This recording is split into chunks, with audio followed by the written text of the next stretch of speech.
Salam sepak bola. Ya, gue baru kelar nonton 3 match ya di ajang Europa League. Jadi jarang-jarang kan kita bahas Europa League ya. Kali ini aja kita bahas ya.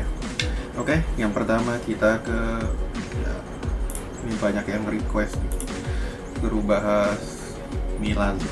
Ya, ini sebenarnya ini nggak terlalu banyak yang penting juga sih untuk Milan ya.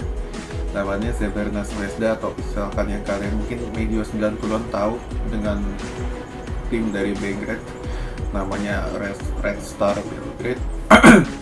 Nah, ini adalah tim yang sama ya, jadi cuma dari rebranding ganti nama doang ya. Lalu di squadnya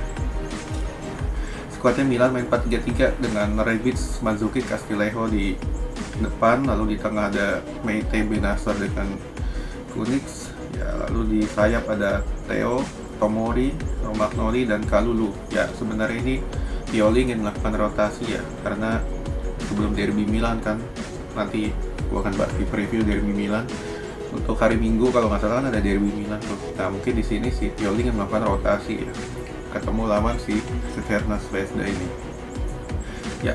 Cuman di sini nyatanya permainan Milan ya begitu-begitu aja, ngandalinnya kalau misalkan main 4-3-3 ya, mau nggak mau Milan mainnya paling cuma crossing dari sisi sayap, terutama dari wingback ya. Lo terutama nih Theo nih, dari sisi Theo. Untuk Kalulu gue nggak melihat dia sprintnya bagus ya, karena nih orang kan posisinya di back tengah, lu suruh main di back sayap ya otomatis dia nggak berkembang. Di sini terlihat juga. Hasil di babak pertama skor nggak terlalu banyak berubah ya, cuman 1-0 lah istilahnya. Lalu di babak kedua serangan dari Milan cukup juga sama juga, monoton, crossing, tendangan oportunis luar kotak penalti. Jadi ya lu nggak terlalu banyak yang mau dilihat juga bagaimana tim ini akan berkembang ke depannya. Kalau misalkan pemain inti lo aja dilakukan rotasi ya mainnya kayak begini, hancur banget.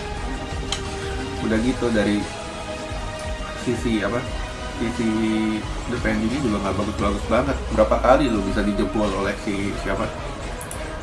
si pemainnya dari Red Star ini, dapat 7 shot on target, 4 atau 5 diantaranya tuh ditepis oleh Donnarumma ya. Sisanya 2 gol itu bersarang di gawangnya sendiri, terutama dari penalti kan, dari penalti sama gol di penentuan tuh dari set piece. Nah, itulah kelemahan Milan di musim ini, adalah ketika mereka menghadapi set piece mereka nggak siap.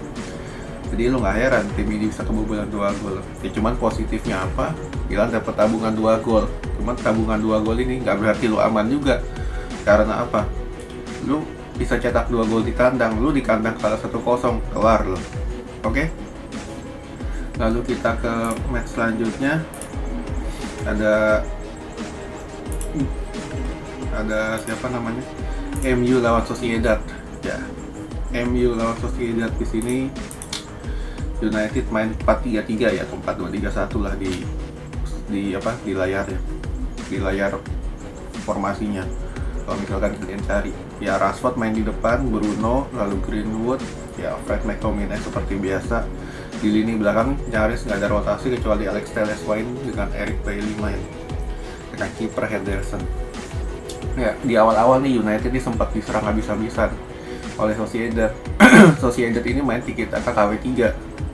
Cuman tiki-taka KW3 ini mereka sering error, ninggalin space. Nah, inilah yang dimanfaatkan oleh pemain United. Ketika pemain Sociedad ini memanfaatkan error, lalu space kan cukup terbuka tuh antara sisi tengah dengan sisi jarak pemain bertahan kan cukup jauh, renggang. Jadi otomatis itulah yang dimanfaatkan oleh Rashford. Jadi Rashford main melebar, Bruno ke tengah. Nah, itulah strategi United di match ini. Murni dari skill individu, taktik dua pemain itu. Ya, dengan sesekali mungkin James dengan Greenwood ikut membantu ya. Cuman otaknya di permainan ini adalah dua strategi seperti itu. Jadi Rashford tuh mirip kayak Benzema, main melebar dengan Bruno ke tengah. Jadi otomatis itulah strateginya oleh di match ini. Yang terbukti bisa juga jebol gawang sampai 3 kali kan. Ya, 1 gol lagi Junior James kan terakhir. Nah, sebelum sempat main kayak gitu kan di awal-awal sempat juga Rashford coba main di tengah, cuman nggak berhasil ya, karena Remiro ini awal-awalnya cukup bagus, cuman ketika menghadapi perubahan pola permainan ini, Sociedad tinggal siap. Jadi mereka terpancing menjaga sisi kiri, tapi mereka nggak lihat Bruno masuk ke tengah. Nah itulah salah satu catatan mengapa United layak menang di match ini, dan 4-0 ya 4-0 udah 90% lolos lah istilahnya, kecuali mereka overconfidence yang sering mereka lakukan musim ini. Mereka kalah 5-1 ya kelar udah lu. Oke. Lalu kita ke selanjutnya ada Benfica ketemu Arsenal. Ya. Gila lu nonton Benfica lu ngantuk banget mainnya. Mereka main bertahan. Ya 3-5-1-1 ya, kalau misalkan lu secara bertahan kan 5-3-2 ya. Jadi otomatis itu itu benar-benar lu strategi pure bertahan banget. Lu bisa melihat bagaimana hampir 7 pemain Benfica ini masuk ke dalam kotak penaltinya sendiri, sehingga para pemain Arsenal seperti Smith Rowe, Saka, Auba, Odegaard itu nggak bisa ngapa-ngapain ya, karena ya lu tahu bagaimana kualitas individu pemain Arsenal ini nggak bagus kalau misalkan mereka nggak ada kerja sama timnya. Dan di sini terbukti lagi ya, kalau misalkan mereka dikepung dengan tim lawan ini masuk terlalu dalam ke kotak penalti, mereka bingung mau ngapain. Ya istilahnya kan passingnya jadi berantakan sehingga lu nggak dapat peluang. Jadi mau nggak mau peluangnya oportunis aja, tendangan dari luar kotak penalti. Ya sesekali coba kasih crossing, cuman nggak nyampe. Nah itulah yang terjadi di babak pertama. Di babak kedua nggak ada perubahan pola juga, sampai Benfica dapat penalti di menit-menit terakhir. Baru di di menit-menit terakhir juga Arsenal nih wingbacknya mulai berani ikut maju dan penetrasi ke dalam, Saka masuk bisa cetak gol. Nah itulah salah satu satu-satunya poin plus di sini.